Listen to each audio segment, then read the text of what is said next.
There we are. I can't hear you.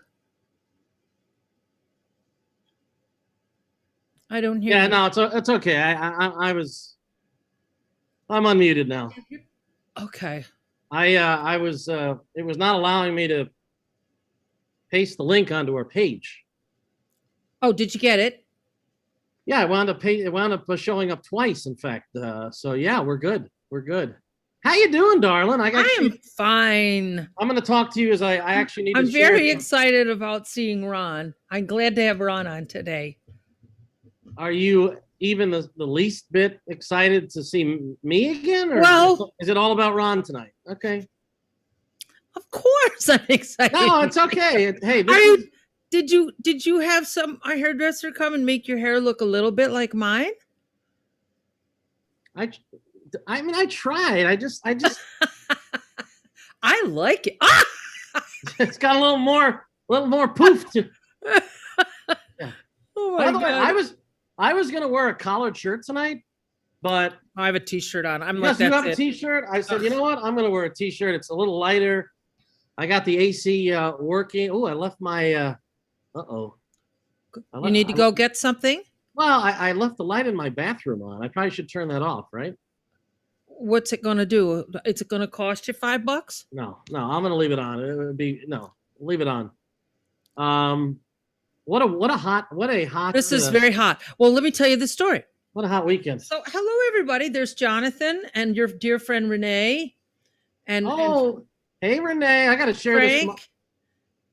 I got to share this to my own page, and I got to. Yeah, go ahead. I was going to tell you a story while you're fussing. No, I'm listening.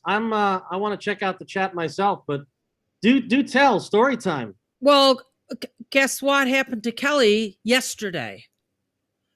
They have like air conditioning in the house, and the air conditioner like quit.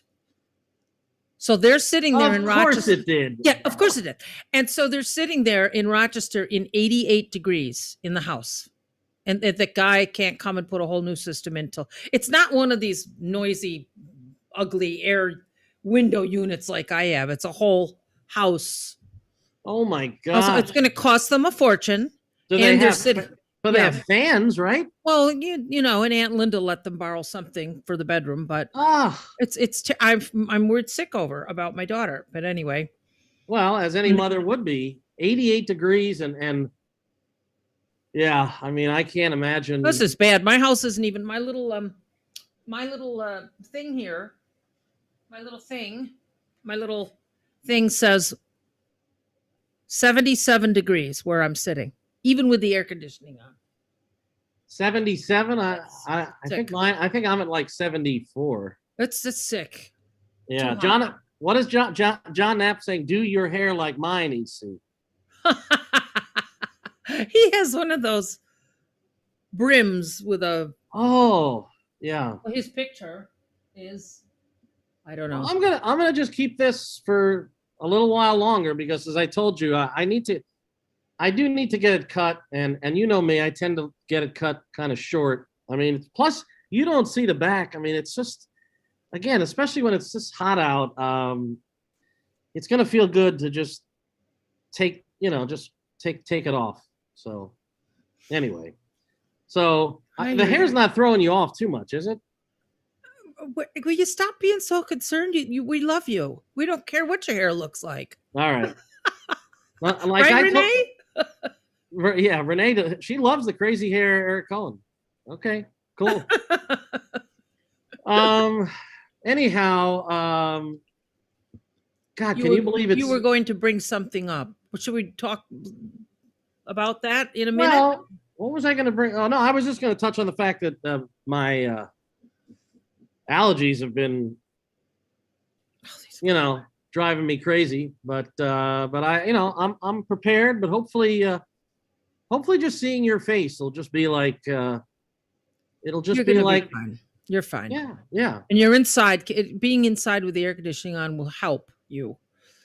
You know, it's going outside where you're going to get in trouble with you suffer with this. Well, what's funny is I look back at last year and I get allergies from, it's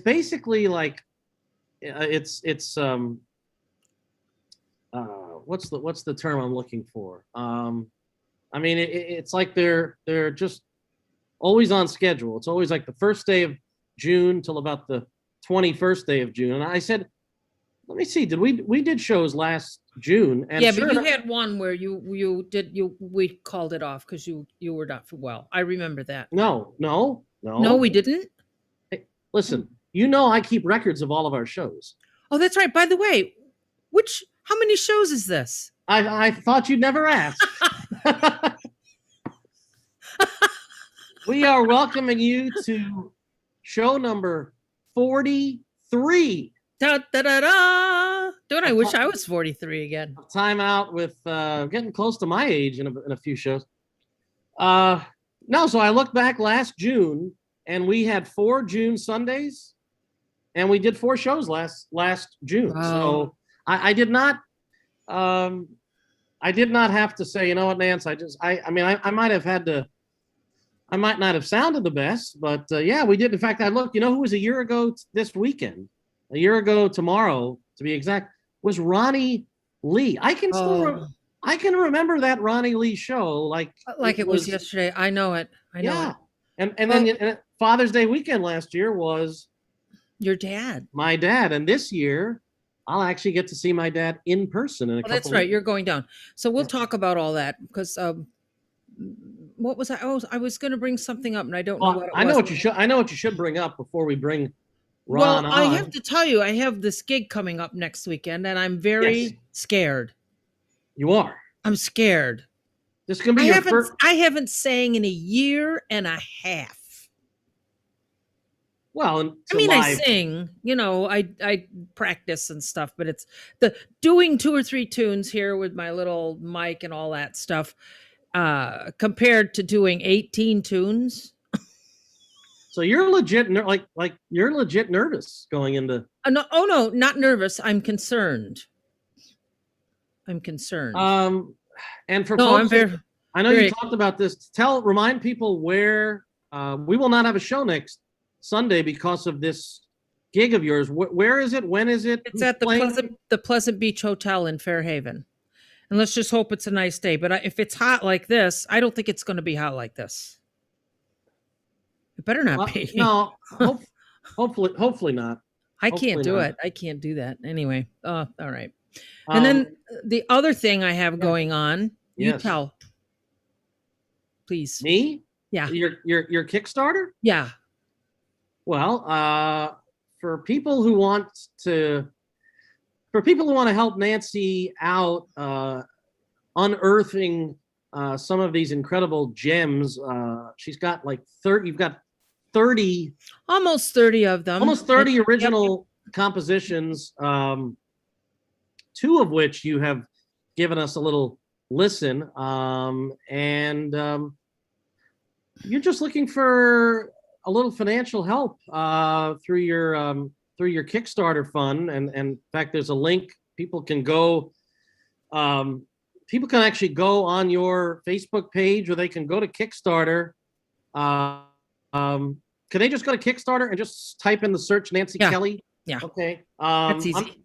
I'm actually looking at it right now, and I have enough money so far to pay John DiMartino. Okay, you've got 20 backers so far. Now you've only got 13 more days to go. Well, we'll see what happens. We got to see how it goes. But we want people, if you love Nance and you can afford a few bucks. I mean, it's not like. Oh, you could give anything at anything. I mean, there's no real rewards here. I mean, you're not going to get like a tour of my kitchen or like whatever they'll say. I'm going to give everybody the download, obviously. I mean, if Warren Buffett is watching, then we can easily pay John DiMartino. Listen, a lot of people have put in 100, but a lot of people put in 25, and anything, even 10. Yeah, like anything helps. Well, I mean, I don't want to give people the impression either that I'm sitting here stone cold broke, but it's not like that. I just can't put my hands on $6,000. Right? Out of midair. I mean, you know. No, and these Kickstarters, they work, and I've known people who have used them, and people come out of the woodworks. People you don't really even know that well, but they just want to do something to help you out and to see this music come to life. So yeah, we're gonna. Well, I think it's important to people understand that the days of having a record label that puts all this money into you are gone. We're down to a handful of people in the jazz world, a handful that are that blessed. The rest of us are out here trying to keep our cork afloat. And that's the truth of it. And if I don't stay present with music, everything that I've done all my life just sort of fades away. You have to stay. My friend Russell Malone, who plays great guitar. Do you know Russell Malone? I do. I don't know Russell personally, but yes, I'm very familiar with his work, though. He said, if you ain't appearing, you disappearing. Oh my gosh. So that's the way that goes. That's the way it goes. So yeah, $10, $25, $50, $100. Listen, when I used to fundraise at the radio station, we'd always say whatever your whatever your budget can afford. Don't be ashamed of $10. I mean, no. If 10 people did that, there's another 100. I mean, it's a blessing. But it's time for us to bring on my friend Ron Keck. I'm excited. You've met Ron, right?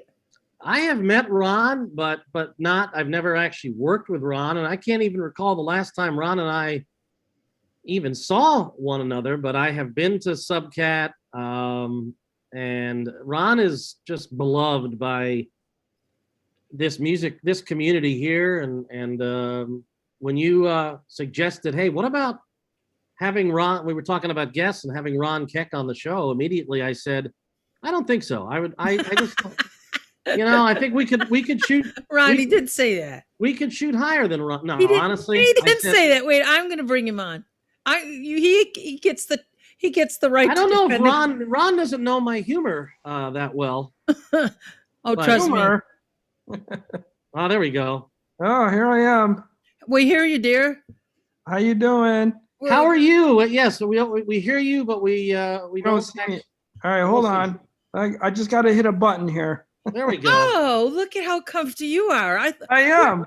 Where are you? I'm sitting in my living room here, having a glass of wine. Here's to you. Here's to you. Thank you. Sorry, I gotta. Here's my Bloody Mary. I should have put some ice in mine. I'm already unhappy that it's so warm. Anyway, so you're home. So I told you, put a on your name. Can you see on the chat and the word more? If you click on that, you can rename it so every time you talk, it says Ron Keck. Who's Thomas R. James anyway? Oh, you know what? That's my studio manager. Okay. Hang on. I'm going to change it right now. Okay. Well, everybody, we're here with Ron Keck, who is the owner and founder of Subcat Studios in Syracuse. An absolutely phenomenal facility with people engaged that are just the best at what they do. You really can't go wrong. There's just, did you see what I put in the thing? I said, I'm not going anywhere without you. Record my voice. You recorded my voice better than anybody in my 50-year career. Well, I'm blown away that you would even say that. Yeah, but it's true. It's true. And nobody understands what it's like to stand in front of that mic in a studio, and it's not like you don't get the ambience of the room. It's a very different situation to sing in a recording setting. Yeah. And to make a singer feel comfortable in that is a true art. Of course. I mean, the bottom line is we need to jump through hoops to make sure people feel comfortable being in that kind of setting. I usually say to a lot of people, we not only engineers, but we're psychologists as well. You know what I mean? Oh boy, do I know about that. Yeah. I know about that. Oh, here goes Eric with his pictures. That's right. Just showing folks the logo and cool. Is that the website? Is that the right website, Ron? Subcat.net. Subcat.net. So, because I know there's a bunch of people watching who might not be from this area. Renee, who's in Florida, check out subcat.net when you can, and you get a virtual tour, right, Ron? Yeah. Oh, yeah. Of all Yeah, the there's a 3D tour on the page. If you get a chance, you can actually see all the inner workings of Subcat Studios.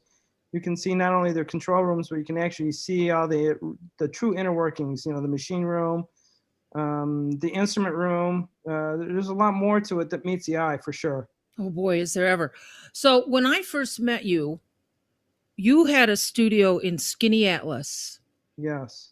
And Yep. I had actually recorded there. I quite honestly don't remember meeting you because I was very young and probably flipping around the room like a teenager. I probably didn't even know. Yeah. But I know I had recorded a couple of my originals there. Yeah, well, you know, in Skinny Alice is basically where it started. I had a good friend of mine, Scott Allen, who actually came on board, who loved what I was doing. And honestly, I started Subcat in Eastwood, just a suburb of Syracuse. And when Scott came to my house, where it was all beginning, he thought, hey, you know what? Let's join forces. Why don't you come on out to Skinny Atlas? And when I came out to Skinny Atlas, he had this huge doctor practice.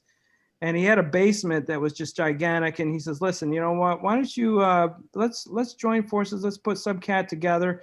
And it wasn't really called Subcat at the time. Everybody keeps asking me how the name actually came about. You got to tell us that. Yeah. Well, actually what happened at that point in time, I was actually calling it KDA Productions, Keck's Digital Audio. And we wanted to come up with a name that was a little bit more unique. And Scott actually came down and says, hey, guys, you're still searching for a name? And I said, yeah. He goes, how about Subcat? And I said, Subcat? What the heck's that? Like subwoofer? Well, you know, he said to me, he goes, Subcat is was a name that they used to call him when he was in pre-med school. And I go, really? Oh, so like cat, like a cat. Yeah. And so, you know, we're thinking, you know, Subcat could actually, you know, it could take on a couple different meanings. You know, we're in a basement of a studio, it's a bunch of jazz cats. We love jazz. And I'm thinking to myself, well, geez, you know, mate, let's go with that name, Subcat. So that's actually how it started. And it was actually started in 2001 was the actual date. So, Wow. yeah, I mean, that's how the name got started. And then, of course, when the building became available in Syracuse, that's when we decided to take it up a few notches. And of course, you know, we took it up a few notches. Oh boy, more than a few. Do you happen to have a picture of the building, Eric? Yes, I do, Nance. Sure. I knew you would. I'm going to try to get out of this. Give me a sun. sec. Yeah, By it's the way, right in your face. I guess. Go ahead, I guess, get comfortable. Nobody cares. We're all happy. I was campers hoping. here. I was hoping Ron was going to get a nice tan during the show. You know. Oh man, that was getting hot there. Was it? By the way, as I'm going to bring that picture up in a moment. I guess we should say happy 20th, right? 20 years. Yeah, I mean, yeah, really, yeah, you're right. 2001, you're exactly right. It's 20 years actually. Yep. Where have the last 2 decades gone? I mean, it's amazing how many recording studios literally start in essentially a basement, and look what it's, you know, it's now become this it's got a name that everybody is familiar with. All right, I'll get that picture, Nance, momentarily. Well, I was going to say that our friend Frank, he's a DJ in Barcelona, Spain, and he's on, and he says he's going to go right over and check the site out. Fantastic. Well, it's funny because, you know, Scott's in Barcelona right now. What? Yeah. Do I need to send somebody to track him down for you? That would be fantastic. Oh, Frank will do it. Let's do it. No, we don't need to do that. But yeah, so tell us. I want to know about. He's finding a picture, but remind me what am I? There's just so much to find on the. You just want a picture of the outside of the. The studio. Okay, yeah, because I mean, there's the individual. I mean, it's a pretty impressive building. Yeah, it is. You know, and here's one thing I will say. You know, especially today with all the recording studios, these large footprint studios that have gone under. You know, to put something like this together in Syracuse, just it didn't make any sense, honestly. A lot of people were like doubting us and it was like asking questions. Really? You're going to put something like this in Syracuse? And you know, having the support that Scott brought to the program was just amazing. You know, he saw a lot of passion in what we were doing there, and he said, you know, look, I'm going to get behind you guys. Let's really see if we can do something here. But you know, again, in Syracuse was most people would say you guys are nuts. But you know, we stuck to our guns. You know, having people like Nancy and some of these key artists that have come through. You know, we went to the extra degree. We really put a lot of effort into these projects. You know, we haven't been messing around, honestly. And you can tell by just looking at the building, the interior. I mean, we really went to the nth degree, and honestly, we really had no choice. We really had to make this thing fly. And it's not just recording too, by the way. I mean, we've really kind of branched into doing film editing now. Wow. We've got a beautiful full Da Vinci system up on the second floor. I got to come hear that. Yeah. I mean, we're talking Studio A, B, and C. We have a brand new server room that services the entire building. So we really got serious with this place. So, you know, what can I say? We're very fortunate to have people like Scott, people like Nancy, you know, people supporting us in the Syracuse area. We're very fortunate. Do you also offer classes, Ron? Engineering classes? We have. You know, when we set out to do Subcat, because I was a music teacher, teaching percussion, you know, I have a love for education. So originally wanted to be able to have not only a traditional recording studio, but to be able to have an educational slant to it. And we've put classes together where people can actually come in and actually learn how to record. You know, and my thought behind all this is that there's a lot of DIYers out there, and we knew that we were going to get into that. We knew we were going to be competing with that in essence. But I said, you know, why compete with that? Why not bring people in and actually show them what it really takes to really record? Because there's a lot more to it than just putting up a set of mics. Now, once you get the audio captured, you have to be able to take it and manipulate it behind the scenes. And, you know, Nancy is like a natural because she, you know, it's funny, her and I have these conversations about frequencies and understanding what it really takes to do this. And it really comes down to having somebody sit with them and show them the inner workings of it. You know, it's one thing to track it, but then once you grab all this stuff, you got to be able to combine all these frequencies together to make a beautiful piece of art. Yeah. And I have a talent for it, but I don't have the knowledge.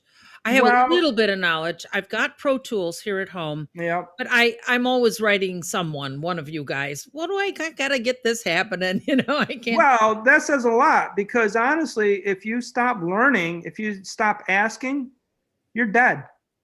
You know, I have young kids that are, you know, these young interns that come in that educate me. Honestly, they're yeah. Hey man, you check out this new compressor software. Check out this new EQ. I mean, I'm learning all the time. If you stop learning, you're dead, especially today, because the software is constantly changing. And but the bottom line is audio is audio, and it starts with low tones all the way to the high tones, and how you combine those tones together to make a beautiful piece of art. How did you get so interested in doing audio? Now we're going to talk about your drumming because that's a very interesting aspect of you. Oh yeah, it's very interesting what you've done, and yeah, you know, the teaching you've done, and then the awards you've won, and the things like that. But how did you get interested? Was it just your love for music, and you just wanted to be like all the rest of us young people and just record and be in the studio? Or well, I mean, honestly, Nancy, it started with you know, when I left high school, I had it in my head that I was going to be a music teacher. And I went to OCC for a couple of years and experienced that a little bit. And then when I left OCC, I went to Syracuse University, again, with the idea that I was going to complete a degree in music education. But I got to tell you, what was happening at that time was the evolution of the computer. At that point in time, that was like 1988, Macintosh was really starting to make a stronghold in the music community, and specifically with hard disk based audio, which was developed really primarily from a company called DigiDesign out of Menlo Park, California. And it just happened to be that the girl I was dating at the time had this Mac 2 SI, and that was the exact computer that they were using to develop the software. And it grabbed my attention so fast. It was like, whoa, I really want to grab a hold of the technology. And that's when I decided, I was teaching at that point in time, and I was going to, instead of becoming a music teacher, I was going to go ahead and let's try doing this hard disk based audio as a format for, creating music with people. And that's basically how it got started. And so you and obviously others had this, not just here in Syracuse, I'm talking about people, there were other people discovering the capability of that. Yeah. But you're exactly right. At that point in time, the Mac 2 SI was a relatively expensive computer. It was primarily focused on graphic arts. But the folks at Digit Design saw that there was a possibility of taking that computer and developing a hard disk based recording system. Keep in mind, back then, hard drives were like, really honestly 100 megabytes at the time. So you can only really do 2-track audio with it. So the only thing you could do is like edit small pieces of music. And a lot of it really was 8-bit audio. Wasn't really what you see today. What kind of computer CPU, what kind of hard drives do you have? Well, I'm curious. I've never asked you that at the studio. Yeah. I mean, what do we got? What have I got here? I don't know. I got a gig. I got a gig. I thought you got a guy. I got a guy and I got a gig. Well, I will say that, like I said, back then, if you had a 250 megabyte drive, that was considered huge. And that was about $1,000 back then, like 89, 90, and again, you could only do about 25 minutes of music back then. So really the editing was the big thing. Today you're dealing with terabytes, which is crazy. So that's, you're 1,000 gigs or 100? 1,000, yeah. 1,000 gigs. 1,000 gigs. Yeah. Holy, I want that. Yeah. Well, I mean, you got to understand. He just likes gigs. Big bottom line. I love gigs. So yeah, it's changed drastically, and honestly, for me, it's been a hell of an education, a hell of a ride, because I saw it from day one. Yeah. Well, when you what kind of music were you how did you get the word out in the very beginning? How did that happen? Just like tell my friends come over and record, or? Well, I mean, at that point in time, I was doing some stuff with a local studio called Penguin Studios. That was Fellman. Oh God, I remember the last name, Fellman. I was the only guy that really had a 2-track hard disk based recording system in Syracuse, and basically probably 100-mile, 200, 300-mile radius doing that kind of audio work. And so people were kind of reaching out. The word started getting around the community that I was doing, this kind of hard disk based audio work, and they were sending me files left and right. It wasn't until 80 or probably 90 or 91 that they started opening up multiple tracks where you could really get into a lot of multi-track recording. So I remember doing the tape that was, what do they call it, 2-inch? Well, I mean, 2-inch tape was an analog format, but they had, back then they started getting into ADATs. ADATs was actually a digital format that you could do 8 tracks on one cartridge. It was like a video cartridge is what it was. So my first record, which was recorded at Concord Studios in Hollywood in 1988. This is live jazz? Live jazz. Was one of the first digitally recorded records in that era. Yeah, I mean, Concord Jazz, honestly, a lot of the stuff that came out of Concord Studios was absolutely breathtaking. Absolutely beautiful, beautiful stuff. And I didn't like the way the record sounded, to be perfectly honest. Oh, really?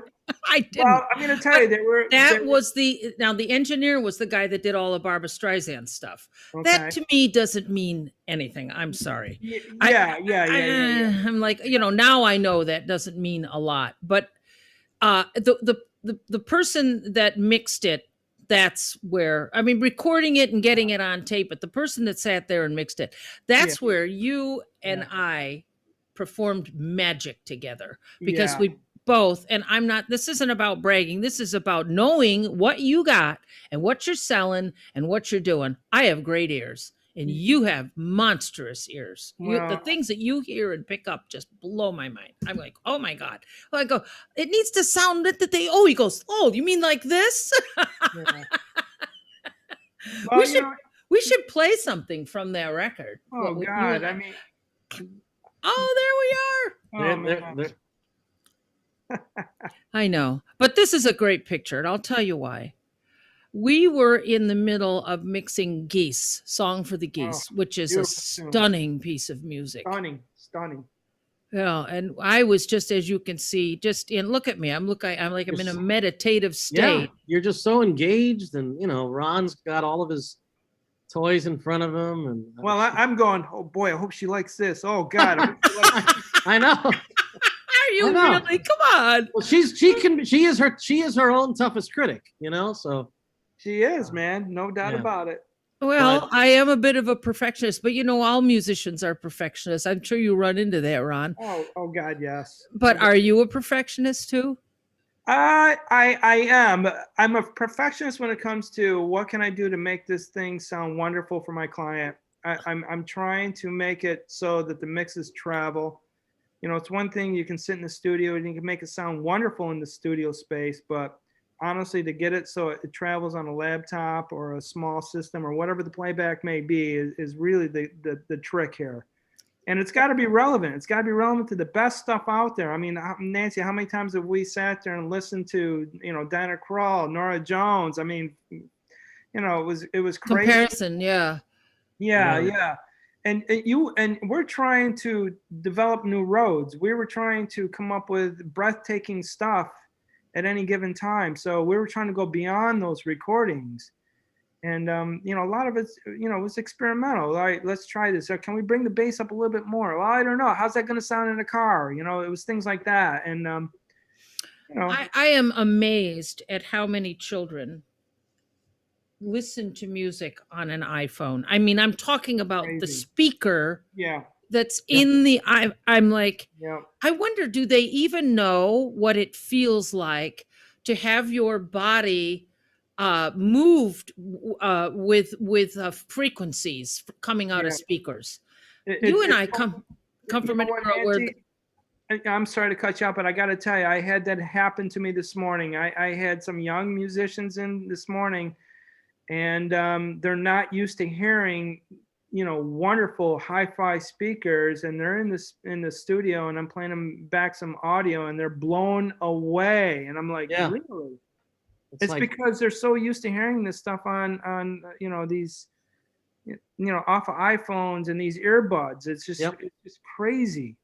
Yeah, I mean, they don't know what that to hear that. I mean, again, you said the experience of hearing it coming out of those speakers. It's like welcome to what the world used to be like, before all these portable. It's about moving air. Your Big time. Sound waves are traveling. Sound waves travel on air. I mean, what they do is they react with your nervous system, and it gets a dopamine high.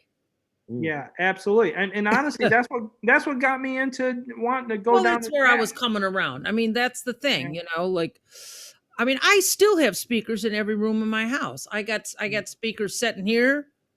You know what I mean? They're like here. They're like everywhere, all over the place. Well, here's the thing. I mean, there are some of those hi-fi purists that are out there that still gravitate to those recordings, and that's the kind of style I like to mix with. I want to be able to hear incredible detail, and I don't really care if it's jazz. I don't care what it is. It could be heavy rock. I want to hear detail. I want to be able to picture the musicians in front of me. When I put a pair of headphones, I can almost feel them breathing on me. I want to hear that in all my recordings, and it's a style that an engineer brings to the mix, is without a doubt. But it really started, honestly, started with jazz, blues and jazz. There's a lot of space And because of that's live perform. It was live and it was acoustic performance. big time. Big You time. know, A lot of Eric, when space. you were working at WAER, Yeah. did you find a specific record? This is an odd question, but it just popped into my head. Was there a specific label or a specific artist that always had great fidelity? And because you had great speakers, I've been in that studio many, many Yeah. times, and you had real good sound there. You know, I can't think of a particular artist, but I think the records that I used to enjoy getting the most were a lot of times remasters of old recordings. Like I can't tell you how many times I would get a Coltrane record remastered, or Coltrane and Miles remastered, and the difference between the remastered version and the original, I mean, you could definitely hear it, you know. So I always loved getting remasters of classic recordings. As far as if I could think of one particular artist, Blue Note stuff was great. Blue Note, yeah, Blue Note, you could never go wrong. You know, Atlantic, you know, I guess. Concord. Yeah, I was just gonna say Concord Jazz, Telarc back in the. But see, that's all gone. Verve. That's all I'm saying. It's all gone now. We're just doing indie stuff. Now it's all, yeah. It's all indie. Like, you know, the way what we did with Remembering Mark Murphy. It's just an independent release. Yep. You know? Yeah. Nance, you were gonna, I think I might have sort of thrown you up. You were gonna lead us into maybe checking out a recording or a track from something you did at. Well, I'd love to play something that Ron and I did. I think we'd all love to hear What that. comes to mind, Ron? I mean, Song for Geese is absolutely a beautiful piece. I mean, if you can bring that It up. really is. I could bring it up. What now? I think the way to do that is through YouTube, because sharing a file with QuickTime is a little odd. So if everybody just give me a minute. Or I can do it, Nance, because I know last time we had there was some sound. Well, yeah, try it on your end. And Well, let's see what happens. And so this thing, it was a completely reimagined tune, originally written by a fella, a bass player named Sean Smith. Boy, I better remember it. I know he was bugging us for royalties, and Ron and I are like, oh, just don't worry about it. It'll laugh.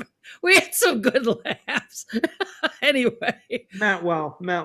I know it. Wait, now let me share it and see. I don't know where I want to play it from. I might play a little bit and then move forward. So yeah, what happened here, what Ron and I had in our hands, I wish I had some of that raw stuff. That would be a cool thing if I could find some of that raw stuff that we had. Then how it turned from that into this. Mm. Oh, I didn't do my homework. If you guys could find something to talk about, I could find it. You know, non-issue. You know, Nancy, honestly, you know, a lot of people talk about what makes a great recording, and you know, one of the first things I usually say is it starts with the written content.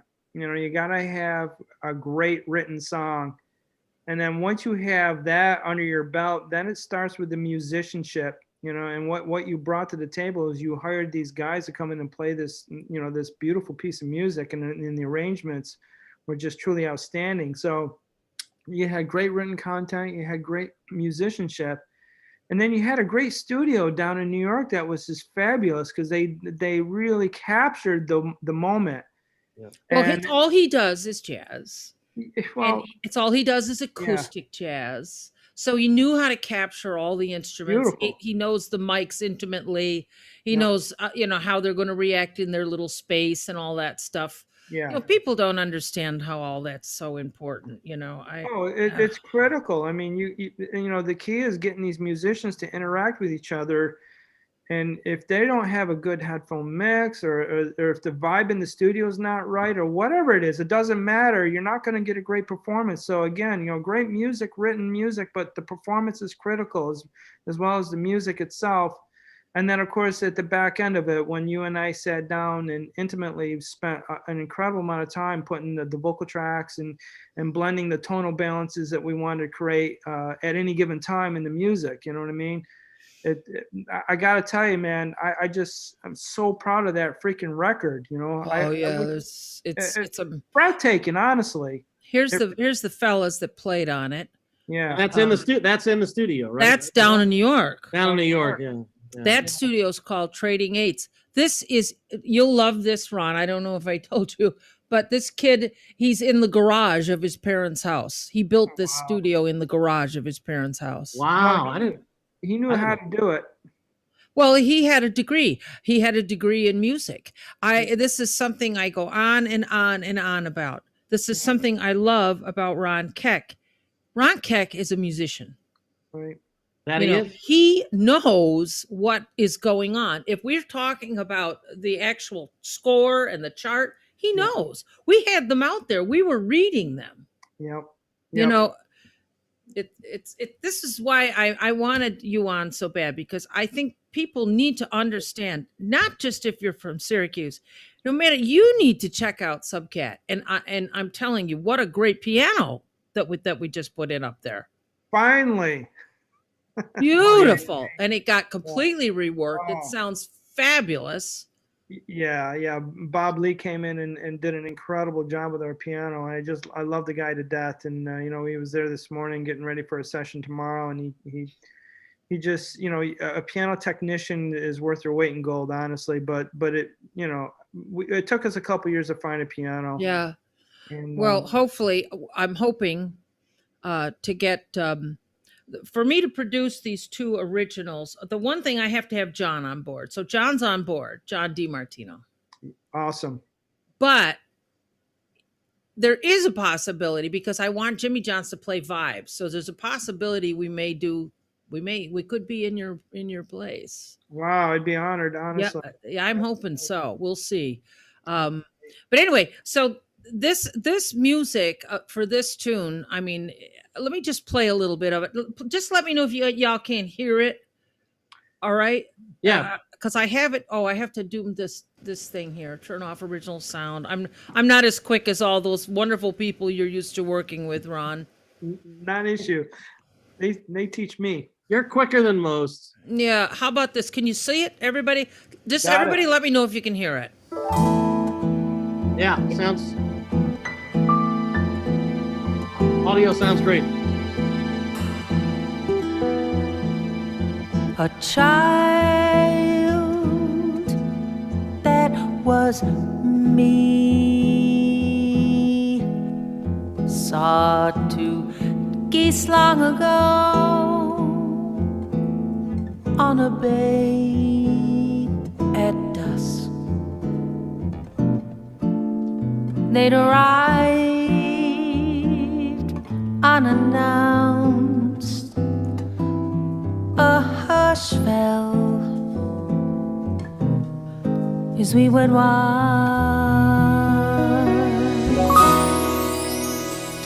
They'd glide side by side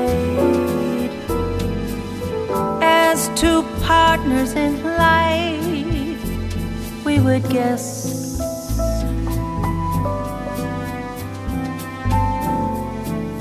from Canada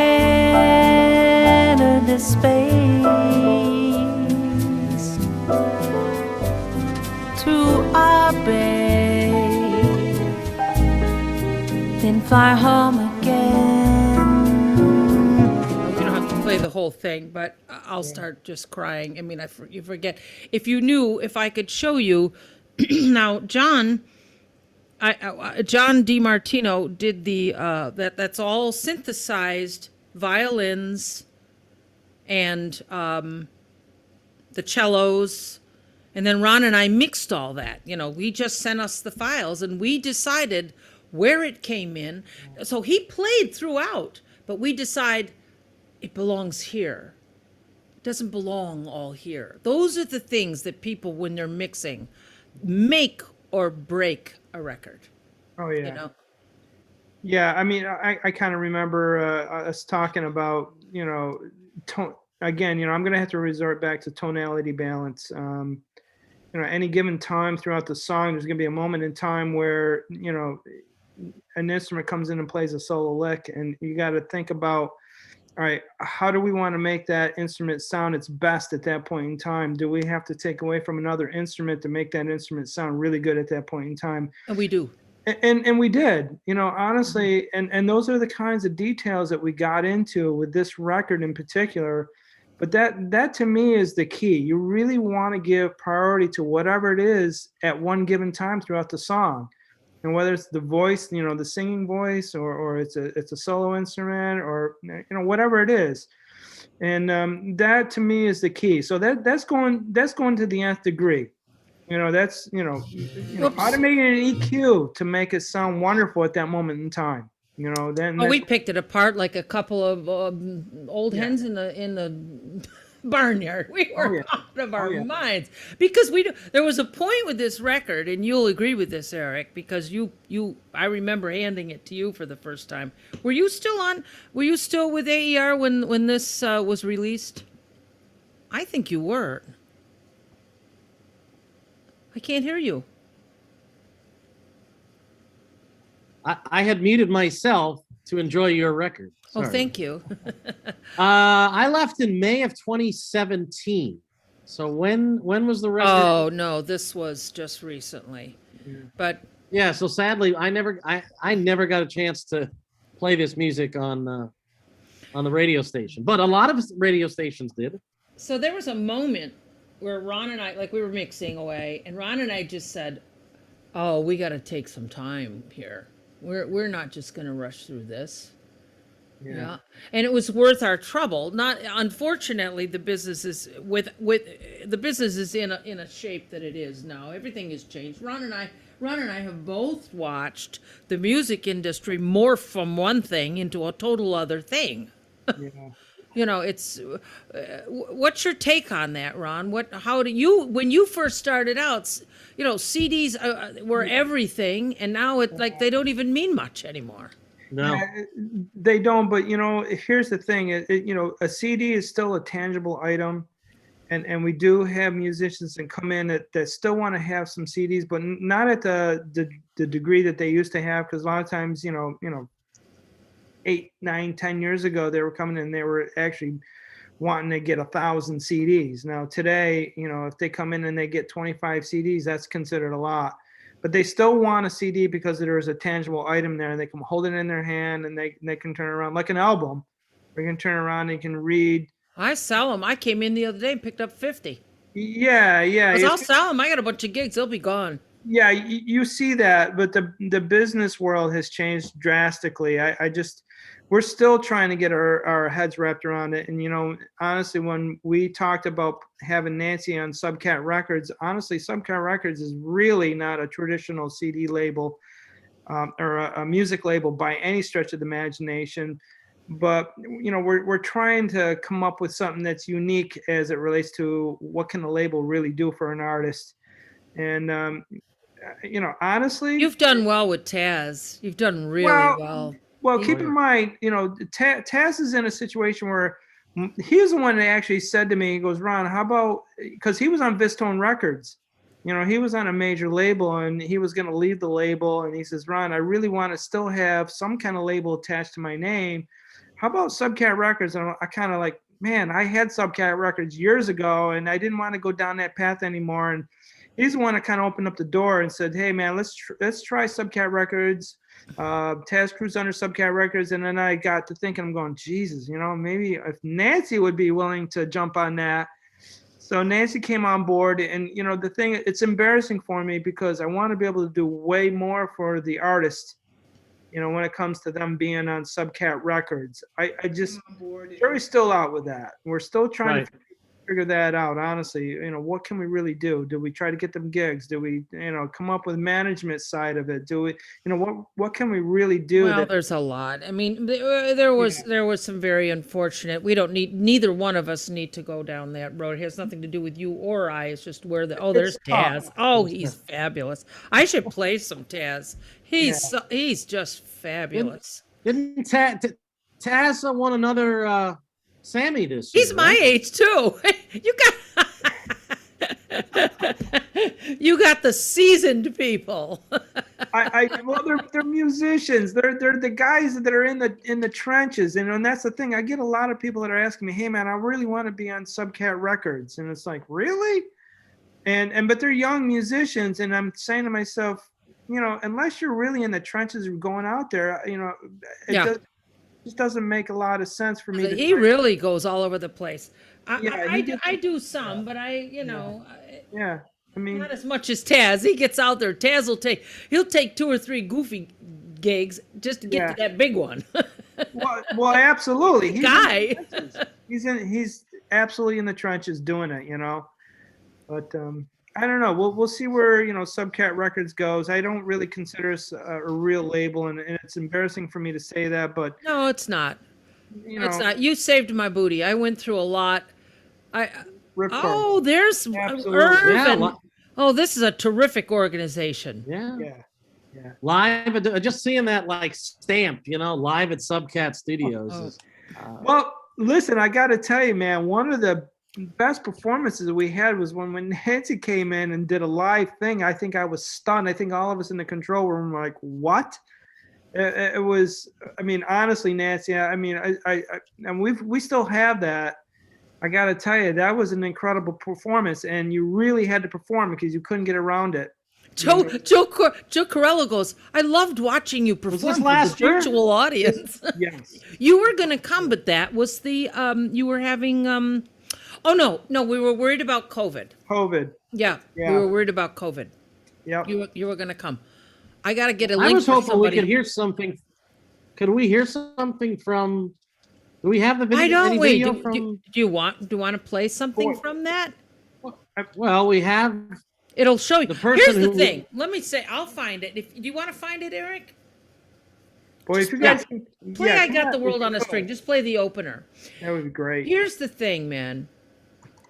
I walked in, we set up, the guys did a small little sound check. It was really not a crazy long sound check. Yeah.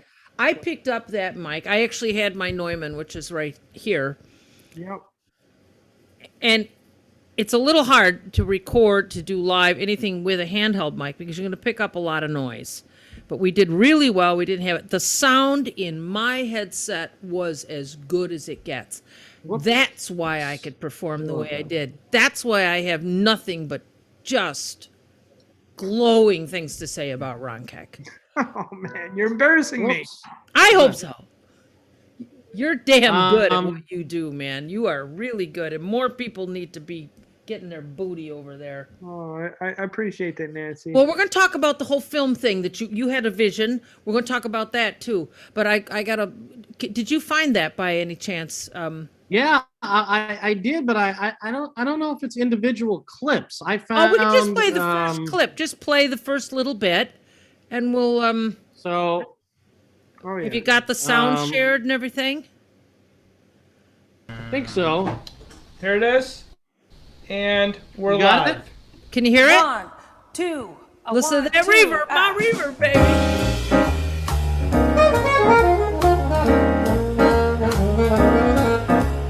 Can't look at him. I'm gonna leave. Whenever you're restless, you're feeling low. Well, don't think that the city is the place to go. Tell all you people just what I'm talking about. Now you're in you get back out. Great city, playboys all over town.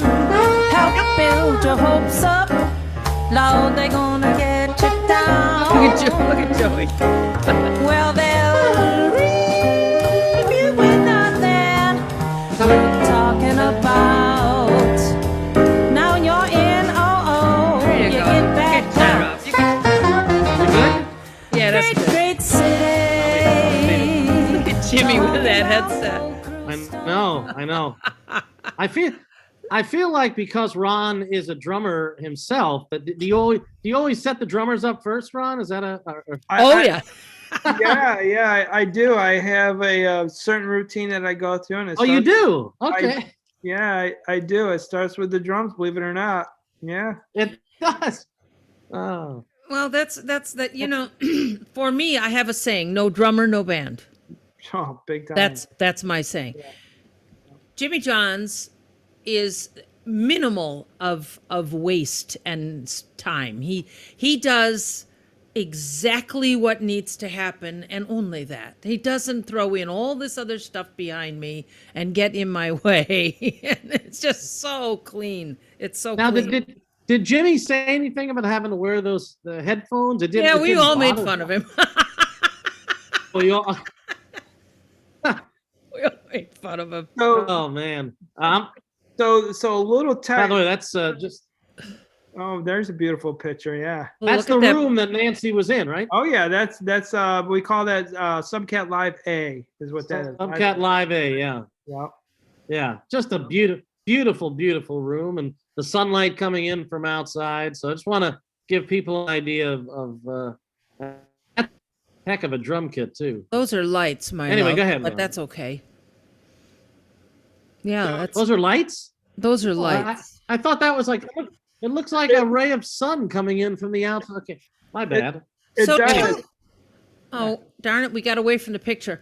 Tell people about so there's a train track that runs right behind the building. Yeah, So yeah. we were so worried when I say we, because I'm a part of that family and always will be, whether or not I'm in that building or not. I'm just part of the Subcat family.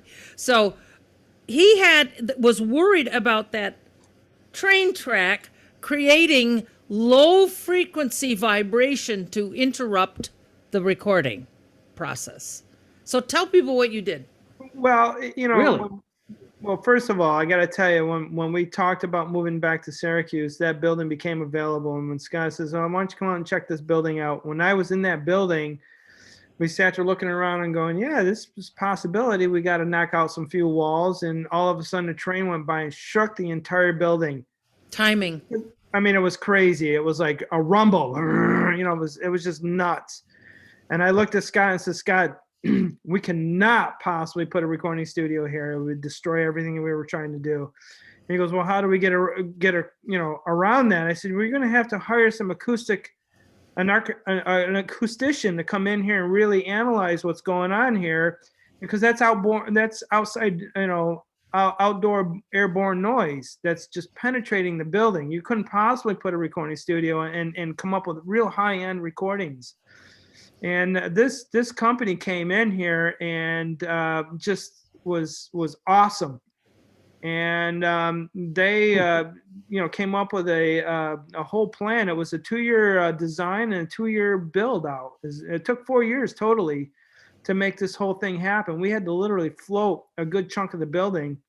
Wow. All the floors and all the ceiling and all the walls are on their own floating spring system. And, the thing about that is when you start at that level, you can't compromise from there on down, meaning the wiring that you put in the walls, the microphones that you start out with cannot be compromised to the sound, the wiring, the preamps, and then the converters that you're going into. So you want to start at the highest level, because at the end of the day, there's a collective of tracks. You got 8, 10, 12 tracks or whatever it is. And if each track has a ward on it, and it has a noise floor on it, collectively together, you're going to have a mess. And so we were fortunate that we started at the highest level of the acoustics and then worked down from there. And that's, if I can get that across to people that are even considering going into a recording studio, that hopefully they would understand how that would work. You know what I mean? But that train, Oh my God, Nancy, that was devastating. You're lucky it went by when you were there. Totally. Darn lucky. So Yeah. that in itself is kind of a cathartic or you know, it's an amazing thing. Yeah. So what's I know you speak glowingly of the record we did together, but do you have some other recordings that you're very proud of? I don't want to put anybody in a precarious position. I don't know how to word that. You know, the records that I speak highly of are the records that have space in them, musical space. You know, jazz in general is gonna give you that, you know, regardless, because everybody is they're in tune with the musicians around them. Then, you know, I have a musician like Taz Crew. He's very in tune with space, and He's a he blues wants guy, to- man. He doesn't need to do anything but groove. Yeah, exactly. So, you know, he's trying to create space, you know what I mean? So that, you know, when you have space like that, it allows music to breathe and allows the tonalities to transition from one phrase to another, you know, a verse into a chorus and whatever. And it's just beautiful to hear that kind of stuff. And believe it or not, I have a heavy rock band that's coming in that's really in tune with space, which blew me away. I love rock. I like hard rock. I mean, these guys, you know, they're metal guys, but you know what? I was able to sit with them and we were on the same page that they want to have music that just penetrates the soul with nice open space, which blew me away. And I'm going to tell you what, this is going to be an incredible record. So, you know, space is the key. Yeah. I hope you share some of it with me. I totally will. I would love to hear it. Do you ever have to, I mean, whether it's, you know, I mean, obviously you deal with different artists of different genres, of different generations. So, I mean, you deal with an old school cat like Nance, you deal with maybe some new school people. Do you ever have to toe the line diplomatically as far as how much you offer in terms of suggestions and what we should do this and how we should do that? Do you get a lot of pushback from people depending on, you know, what's the term of the people who were born in the last Millennials? 25 millennials? Yeah. How did I forget that? Yeah. So dealing with millennials compared to dealing with I know I the don't answer, wanna- but I can't wait to hear it. So yeah, how do you, you know, obviously there's some people have bigger egos, some people like Nancy have no egos, but how do you as an engineer find that diplomatic border? I usually can tell pretty quickly as the musician's walking through the door. I'd welcome, hey man, how's it going? You know, and I can tell right off the bat if there's going to be a cool vibe going on or not. But even after that situation occurs, you know, when they're in their track, and I'll test the waters a little bit. I'll usually say, you know, I'll say, hey, all right, what do you think about that rendition or that take? And you know, I'll immediately get a sense of where their heads are at. Either they're going to say it was terrible, let's do it again, or they'll say, well, what do you think? And as soon as they say that, it like slides the door open a little bit for me. Wow. And I can kind of interject, you know, mindful. I'll interject lightly, and then I Nice. can tell where it's going to go. You know what I mean? And usually I'll preface everything by saying, hey, listen, I'm just an engineer here pressing the buttons. I want you guys to have a good time and get a great recording. If you want my opinion, I'd be glad to interject. If you don't, I'm okay with that. You know, so I'm trying to be as diplomatic as possible with the musicians, but you know, it's a work in progress, honestly, as the musicians start to track a day out with me, you know. Interesting. Yep. You were saying, Nance, you kind of knew what Well, answer Ron was I'm looking for a picture. I'm sorry. I'm looking Oh, for that's that. all right. I'm looking for that picture of the skeleton that's bent over the over the board. Like, wait, the mix isn't done That's yet. never man. done. The mix is never That's a classic. It's a classic, but it's funny for someone that we see stuff like that, but not everybody sees that, and they don't understand that you're sitting there and you're thinking, just one more tweak. Oh man. But like that's something that you handled very well, and I'll answer your question, Eric, because that's a good question. But that's something Ron handled real well. He just said, all you're going to do at this point in the game is just shuffle the blocks around. I mean, you just really, you got to walk away at some point. And it's hard to do because you have it stuck in your mind that if it's perfect, it's going to do better. But the thing is, the public does not hear what Eric hears or Nancy hears or Ron hears. They don't hear that. They feel it, but they don't hear.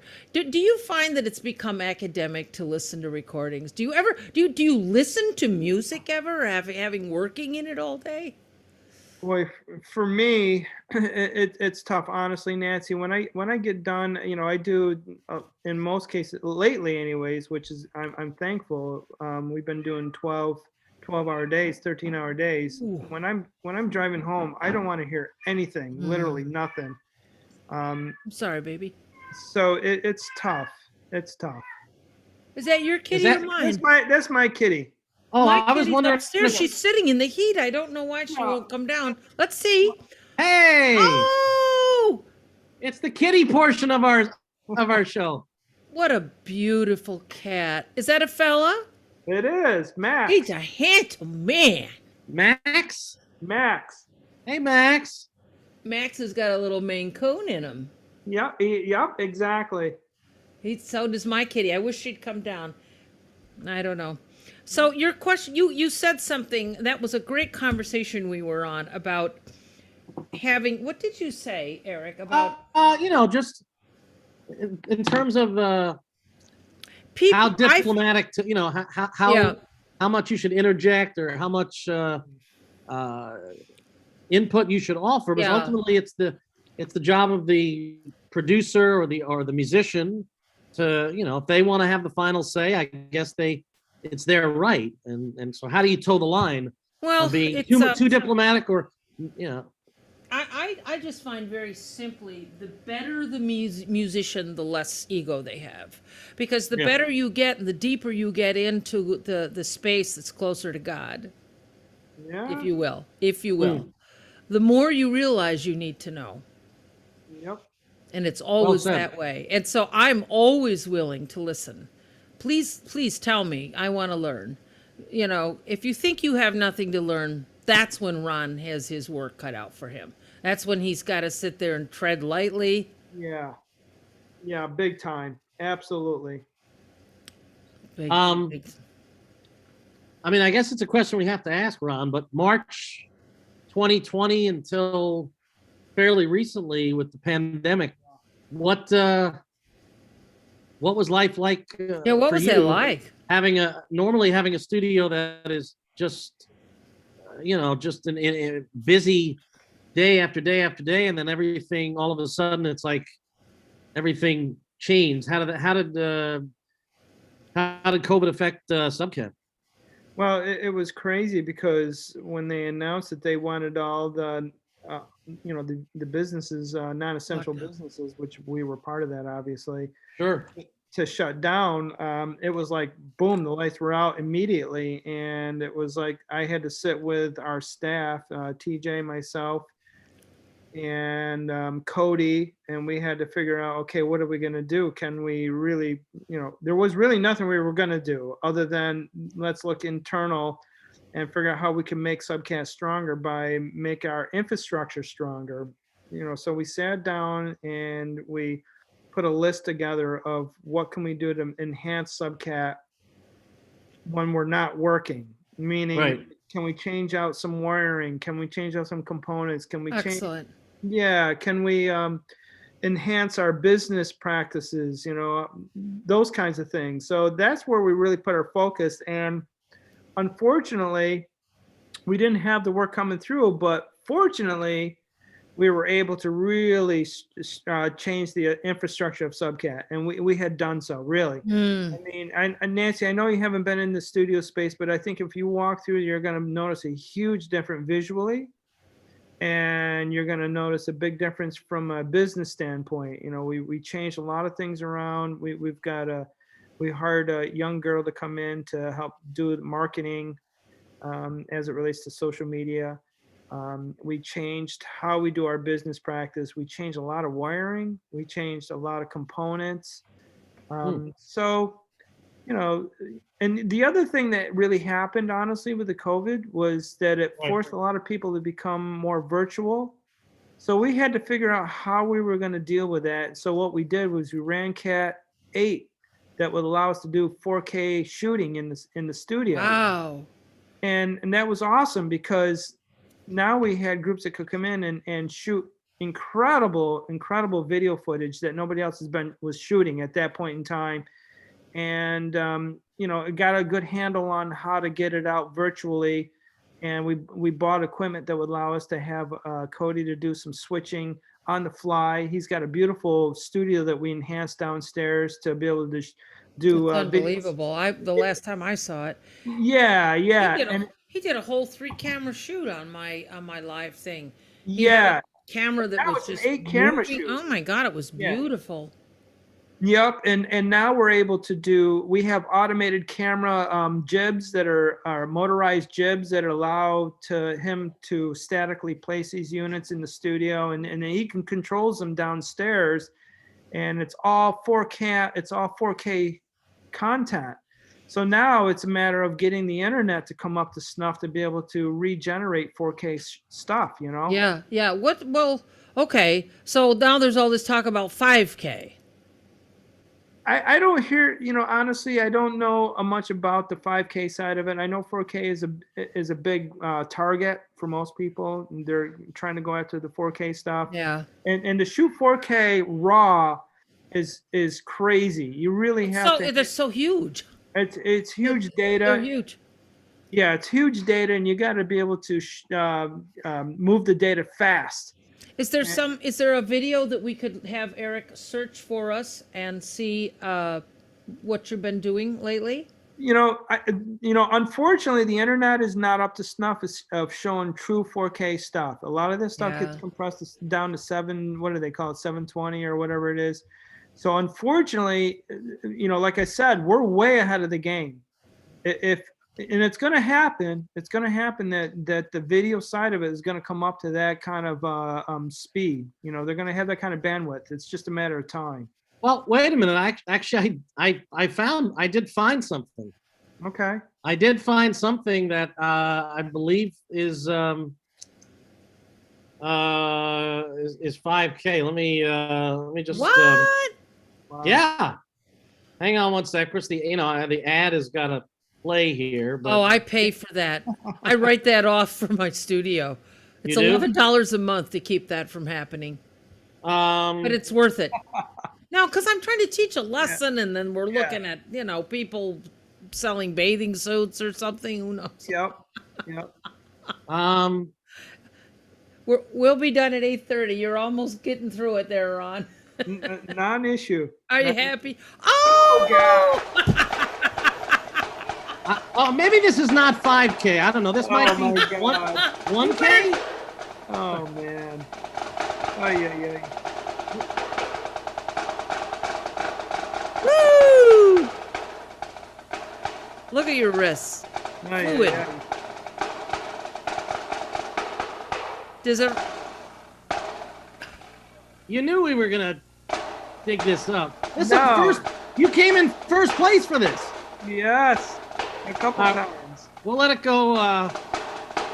We'll let it go a little more.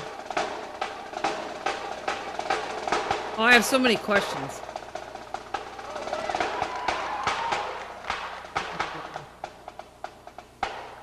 Oh.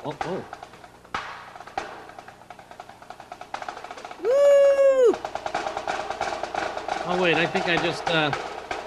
Oh boy. Actually, I'm gonna just get to the. I'm gonna get to the last 25 finale? seconds. Woo! Oh! Big finish coming up.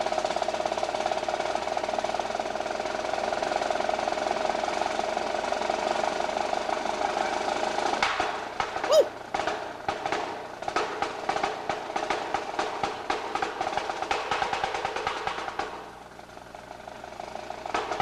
Hello. Woo! Yes, sir. All right, so that my was not God. 5K, but Nancy knows I always like to have a trick up my sleeve. And any background, Mr. Keck, on what we just witnessed? Boy, you're bringing up some history here. Hey, it's out there for the masses to see. So Yeah, it is. So in my early days, 30 years ago, 40 years ago, I was really involved with the marching activity, drum and bugle corps.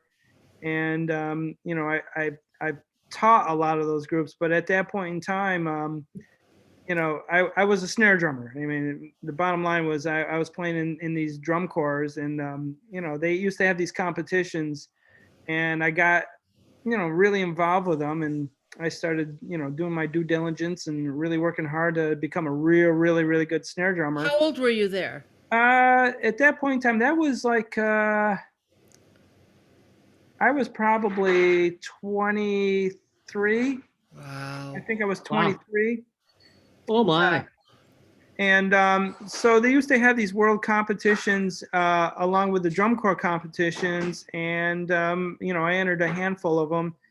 And, that's what you saw was basically, the result of it. That's really something. Let me ask you a question. Mhm. Who are some of your favorite drummers? Without a doubt. Any genre. Any genre. I don't care. Yeah, without a doubt. John Bottom. Yep. You probably already know one of them immediately is Steve Gadd from Rochester. Oh God, yes. I I played with him. Oh man, I played with him. He's world class, and it's ironic because he grew up in the drum corps world, like I did. And then has he ever been in the studio? Let's get him in there some way. I would absolutely love. Boy, wouldn't that be a dream to have? God, really, Eric? Oh my God. That would be a dream come true. To have somebody like him come up to Subcat Studios would be crazy, absolutely nuts. And Where then, does Steve live nowadays? Is he? I want to say he's in Arizona. I don't know. Okay. I think he's in Phoenix. Oh, Okay. Phoenix. Yeah, I think you're right. I think he's in Phoenix right now. You think another- Syracuse is hot right now? Try Phoenix. Oh my God. But it's a dry heat, as they say. So they say. Yeah. So Steve Gadd, John Bottom is one of my favorite rock drummers. Give us like your top 5. We've got Bonham and Gadd. Yeah. I love Dave Wackel. Hmm. He's another real, a hero of mine. Some other, actually, to be honest with you, who I really like a lot, believe it or not, is Jimmy Johns, man. I really love Jimmy Johns. What do you like about what? Let me just ask. I just need to ask you when you say that. That's very flattering, and I'm sure Jimmy would just be like, "Oh, stop!" Like he'd be going on. But like, what do you like about it? His attitude. Oh, Yeah. He's an. But what about his playing? His playing is world class because of his attitude. Isn't that an interesting thought? Yep. He is awesome because his attitude allows him to be awesome. So, take it for whatever it's worth. He's a great drummer. What do you think That's well about that, said. Eric? No, I do think that, I mean, as great of a musician as Jimmy is, and again, you can just hand Jimmy a chart that he's never seen before, and the guy can sight read like nobody. But I mean, his humility is what I love about Jimmy, and he can also be self-deprecating, which is Well, a lot, but that's also, I knew Jimmy before. I don't want to go down that rabbit hole. I don't know if Jimmy really truly realizes how amazing of a drummer he is. He'll never say it, but Yeah, that's but not his... you're not seeing a lot of, all over the. That's No, not what it's not all a lot about. of history on it. No, But exactly. he is self-deprecating, and that serves him almost, because he comes to the gig not thinking that he's the greatest drummer on earth. He just comes there. Let me just do this and have some fun and just Absolutely make it work. And I never worked. Of course, I work with Carmen and Tori, who's also someone with the biggest ears I've ever. I mean, the ears are just. I mean, the hearing what's going on. It's just blows your mind. Do you ever play drum set, Ron? Every once in a while I'll get somebody to ask me to play some drums for them, and I have to say, I preface it by saying, listen, I haven't touched drums in many, many years, but if you want me to go ahead and whack some of these drums for you, I'll do it. And I'll do it. And I find myself go back, listen to what I do, and I have to fix it.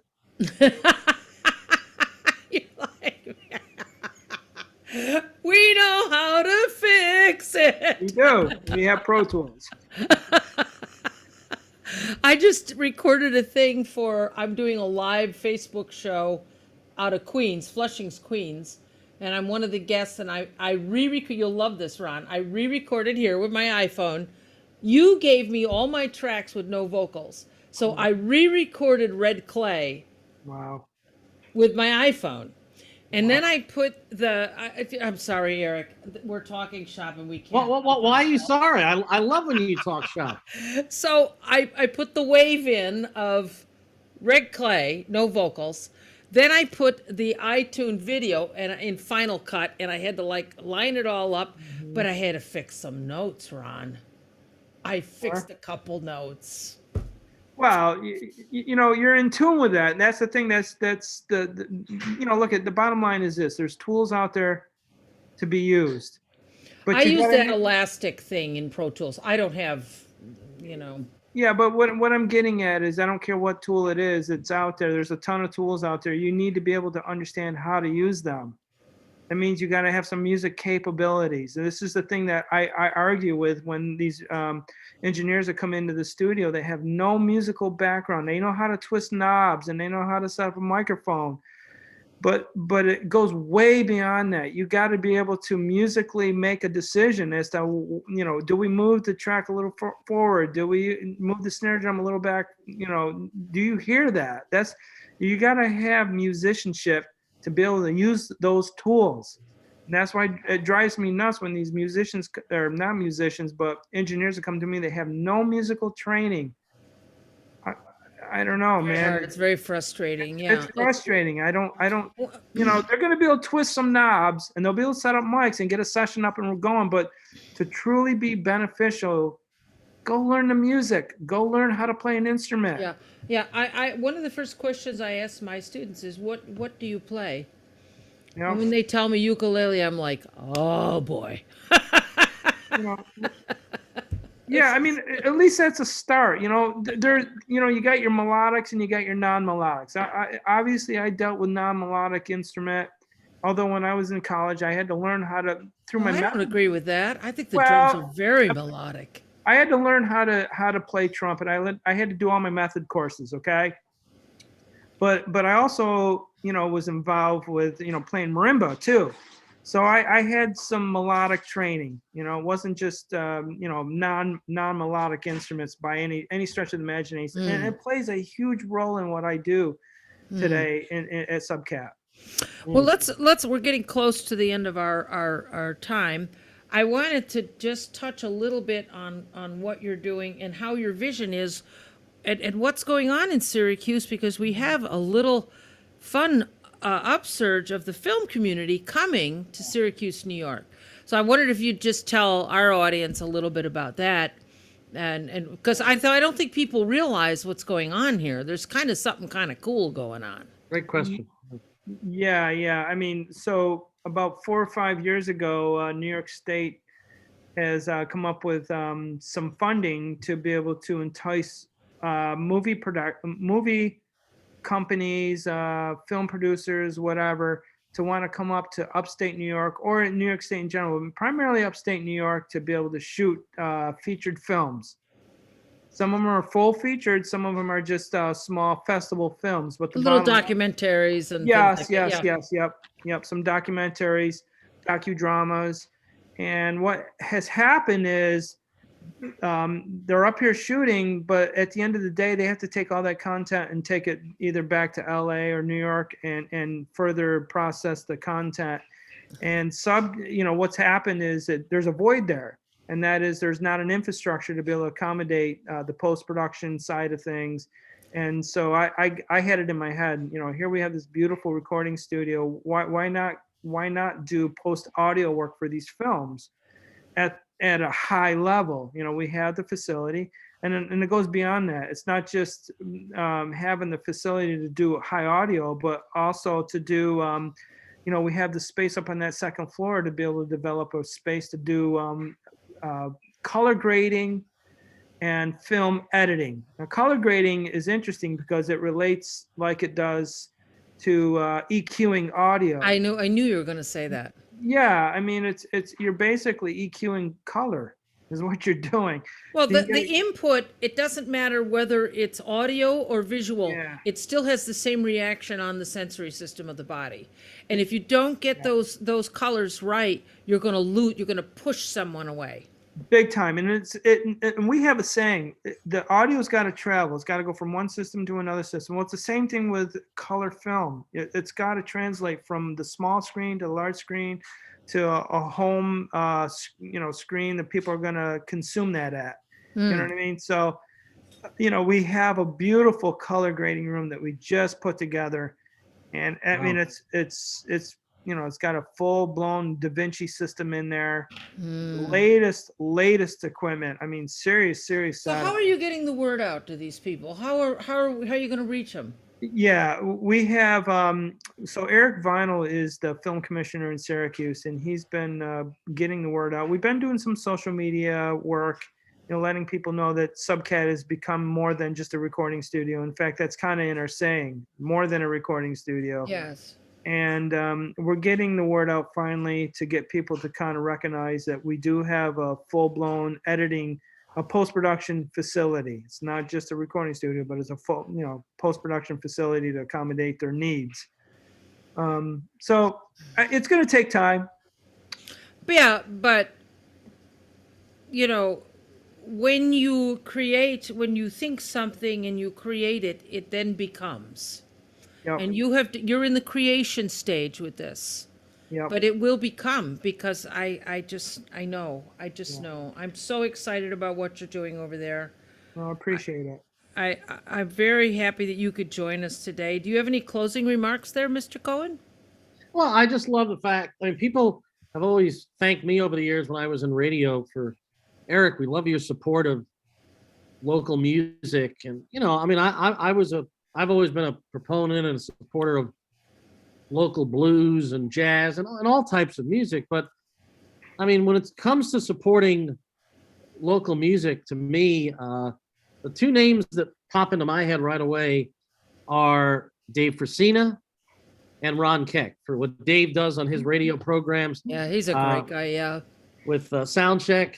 And then Ron, just for being able to welcome in all different artists to his studio over the years and help hone these projects into masterpieces and do what he can. So I just love the support you have given to what is such a rich and vibrant music community that is now having a rebirth with things starting to open up again. So on behalf of not just my jazz brethren, but again, the blues brethren like the Ripcords and Brand New Sin and Mark Doyle and all your studio work you did with Tom Emmy and studio jams. That's a whole other thing we didn't even touch on. We didn't even touch on that, but Subcat and Ron and your whole crew of people, your staff, it's just invaluable, and we are so grateful. As is the film community now. We're just so grateful to have a world-class recording studio,